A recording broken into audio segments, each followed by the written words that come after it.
Hi everyone, in this video we will discuss all the solutions of the questions of chapter 10.1 and 10.2 of practical book class 12, that is on stacks and queues. Now given a stack holding some years, first question is which element can be accessed? And next one is name three operations that can be performed on a stack. First answer is the element which is at the top position of the stack that can be accessed only. And the operations which can be performed on a stack are that is push, pop, and pick. Push operation is to add a new data element to the top of the stack.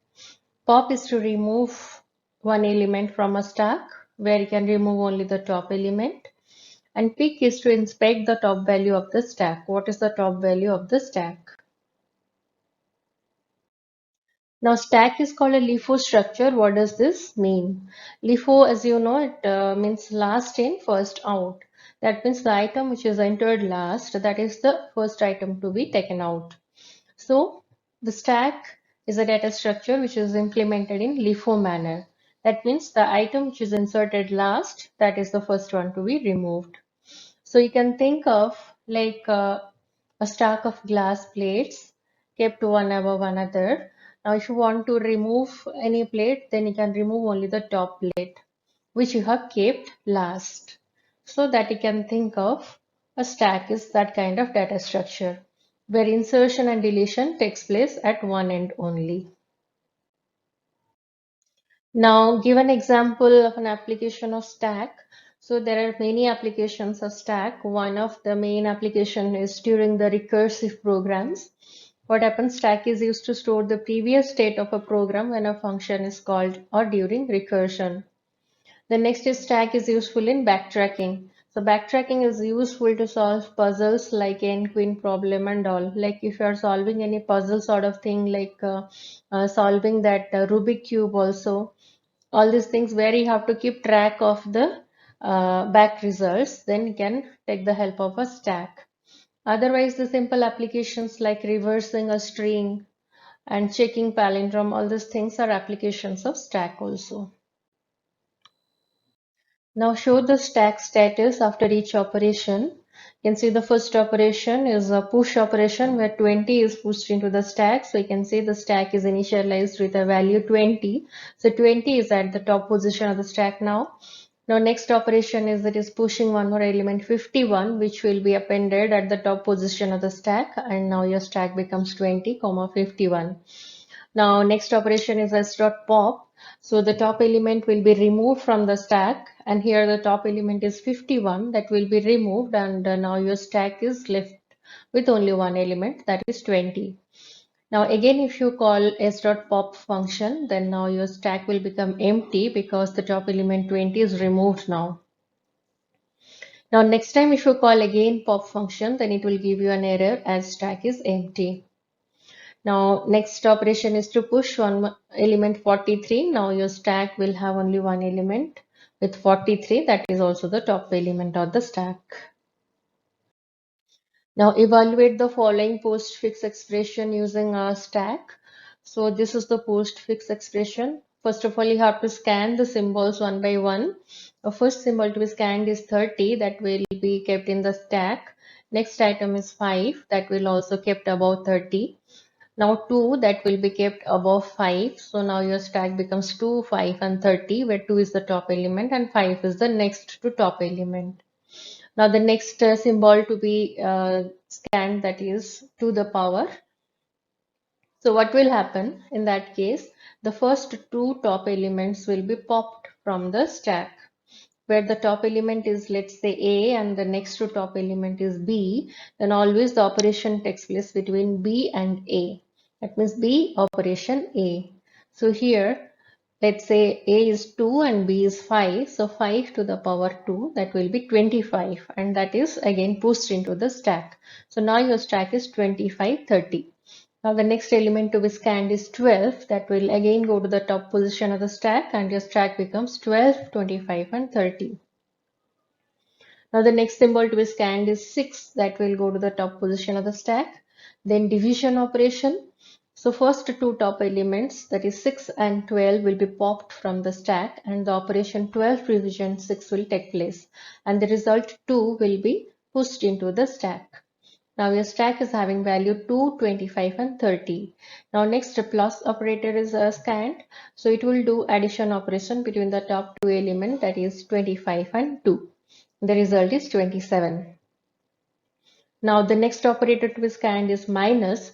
So here minus operation will take place between the top two elements, that is 27 and 30. So 30 minus 27, that is 3. And the next element to be pushed is 3. So finally your stack will have two elements 3 and 3. Now we will implement this in our program. Now let's see the program.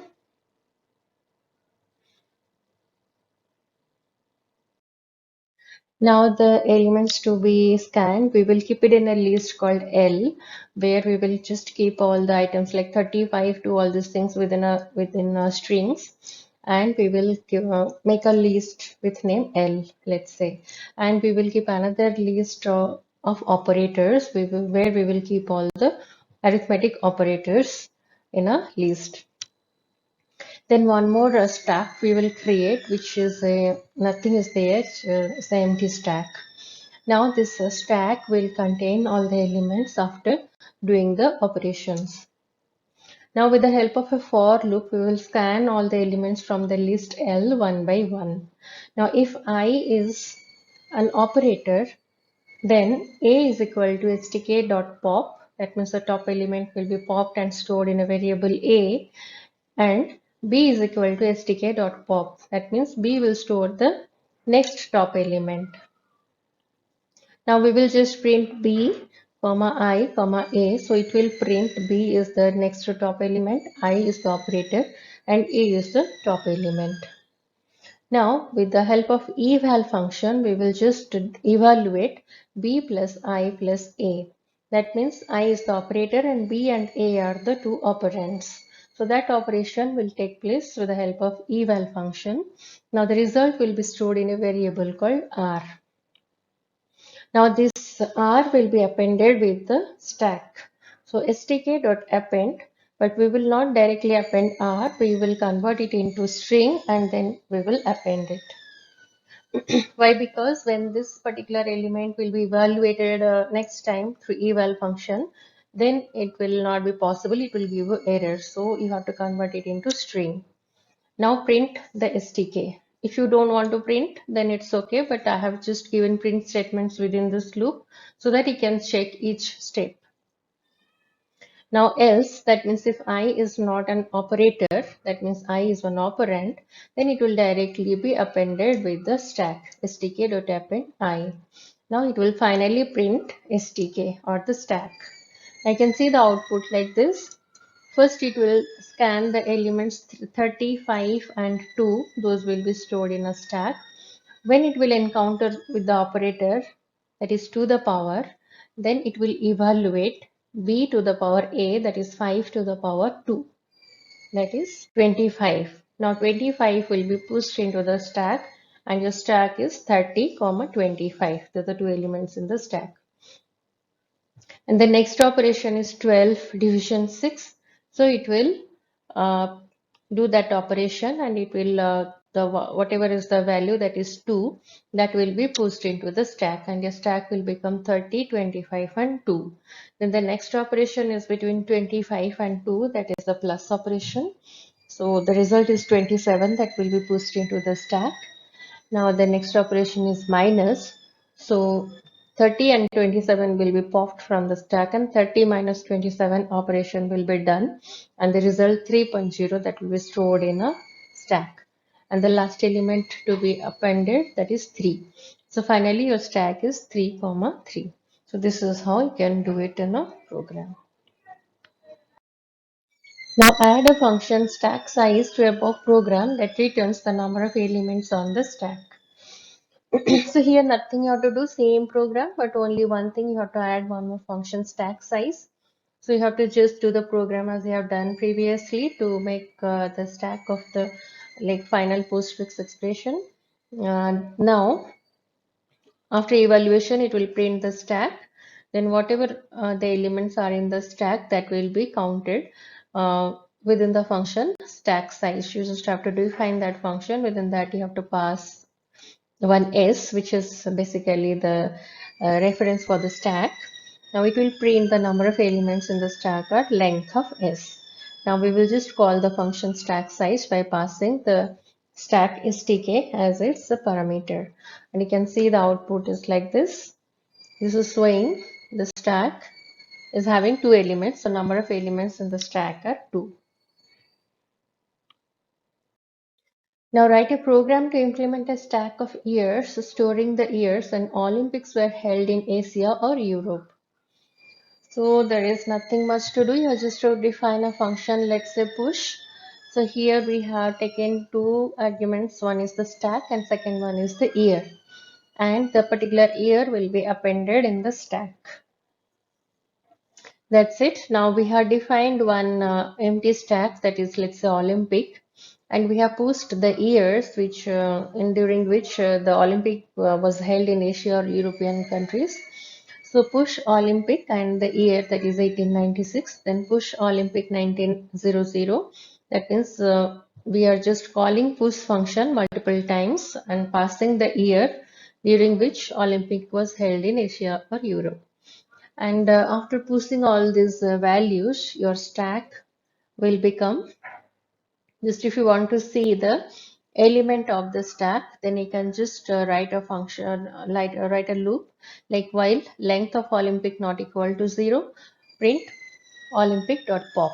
That means it will pop one by one all the elements from the stack Olympic, and it will display until the length of Olympic becomes 0.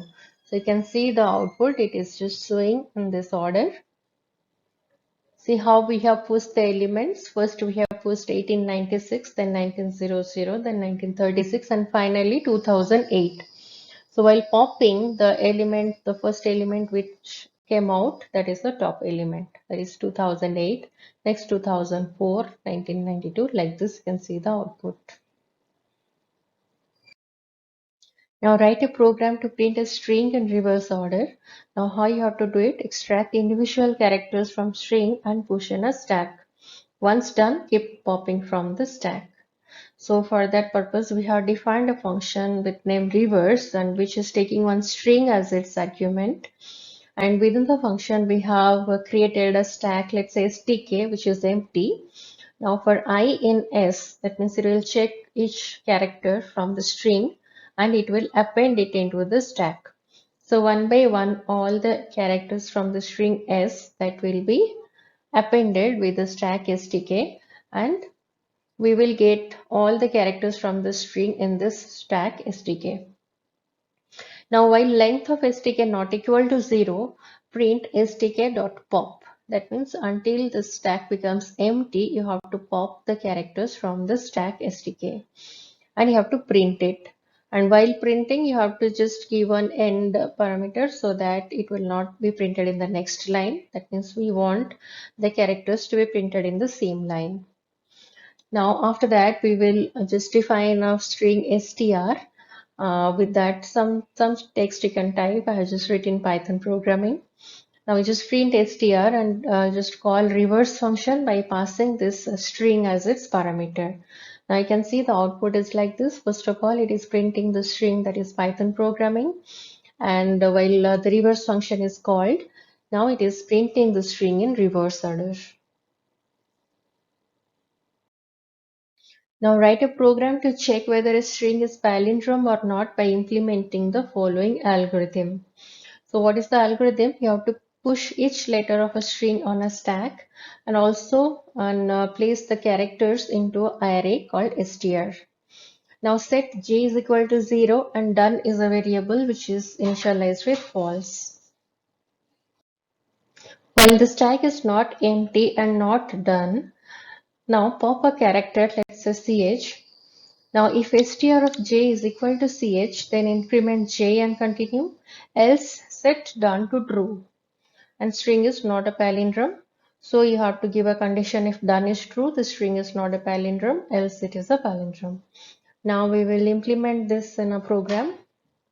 Now let us define a function, let's say check underscore palin, which is taking one string as its argument. And within that function, we have defined the two things. One is a stack and the one is an array as per the algorithm given in the question. Both these things are empty. Now for I in string str, stk.append I and arr.append I. That means the characters from the string str will be collected and that will be appended in both stack and array. So after that, we have initialized a variable j with 0 and done is one variable which is initialized with false. So while length of stk not equal to 0, that means the stack is not empty, and not done. Not done means done is false, so not done means true. That means both the conditions are true. That means length of the stack is not 0 and true.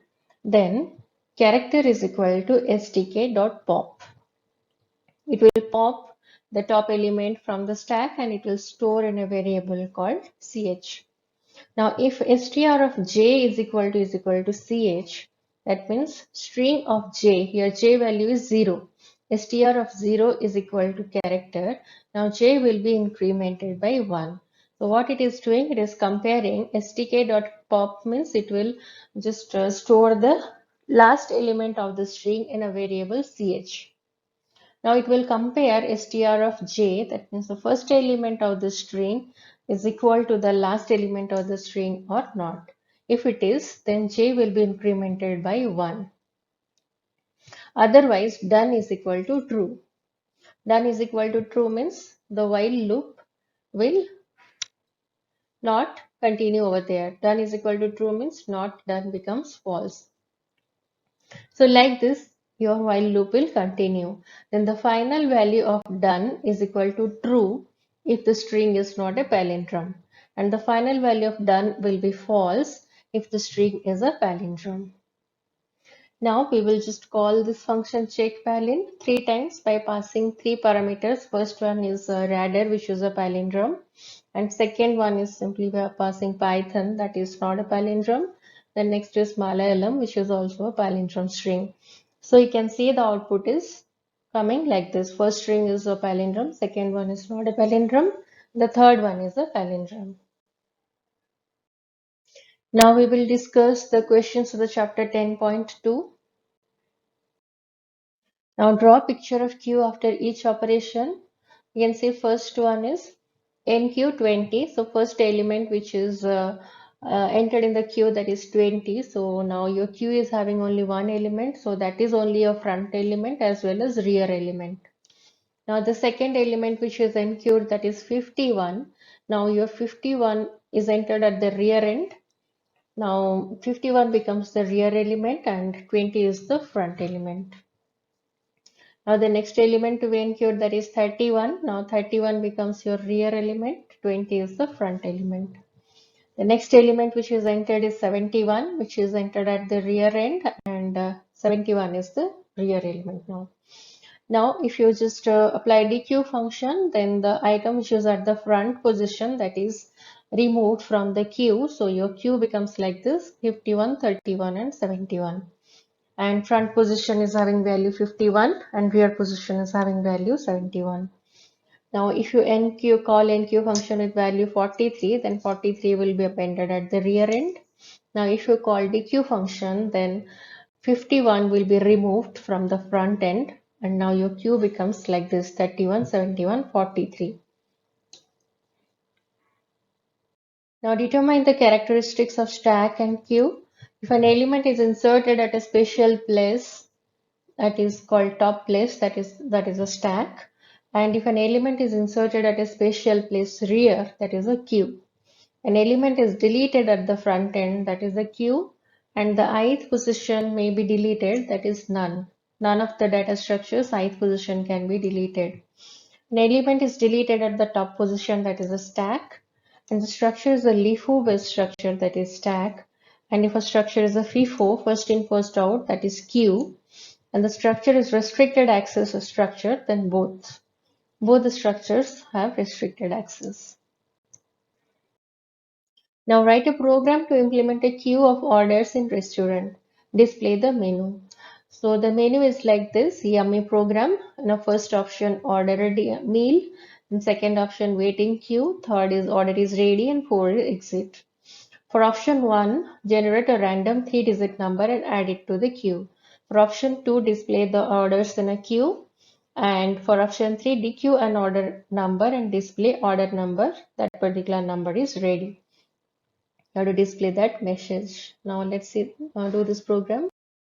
Now, first of all, you have to import the random module over here. Why? Because you have to generate 3-digit number, random numbers. So for that purpose, we have imported random module.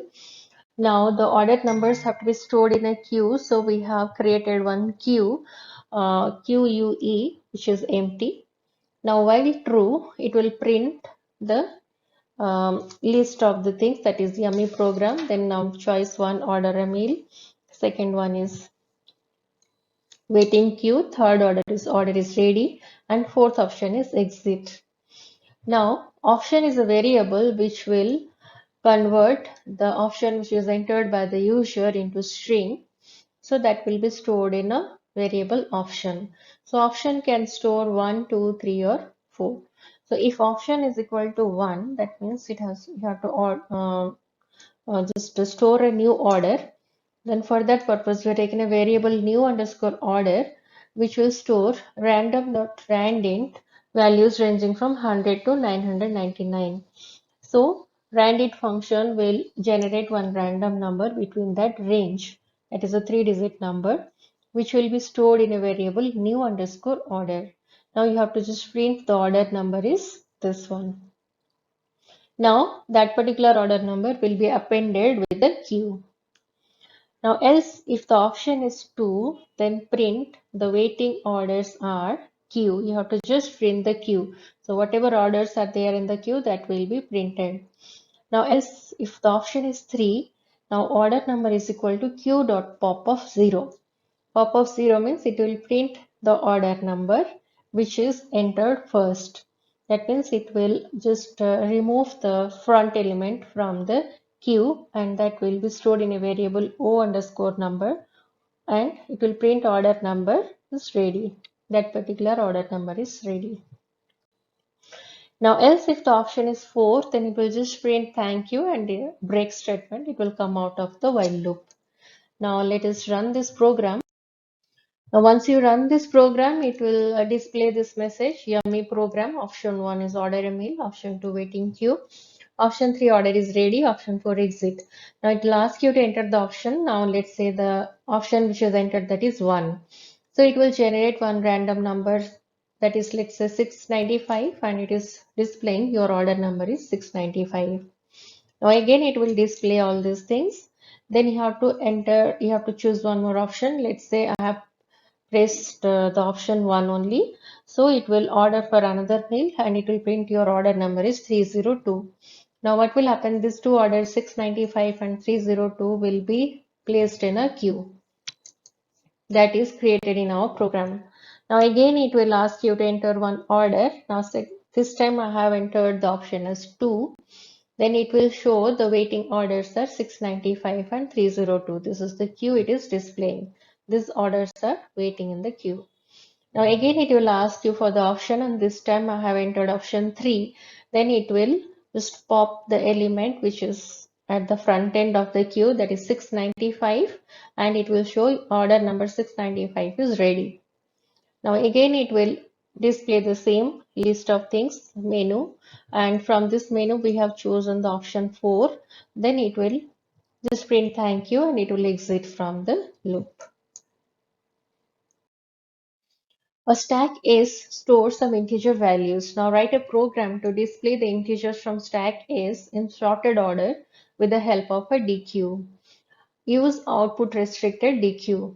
Output restricted dequeue is the one where the items can be removed from one end only, but can be added from both the ends. The dequeue name is D. This is to accomplish this task as per the algorithm. And your algorithm is like this: pop from the stack and call it enum. If dequeue is empty, add it to dequeue. If dequeue is not empty, then if enum is less than front of dq, then add enum in beginning of dq. Otherwise, add enum in the end of the dq.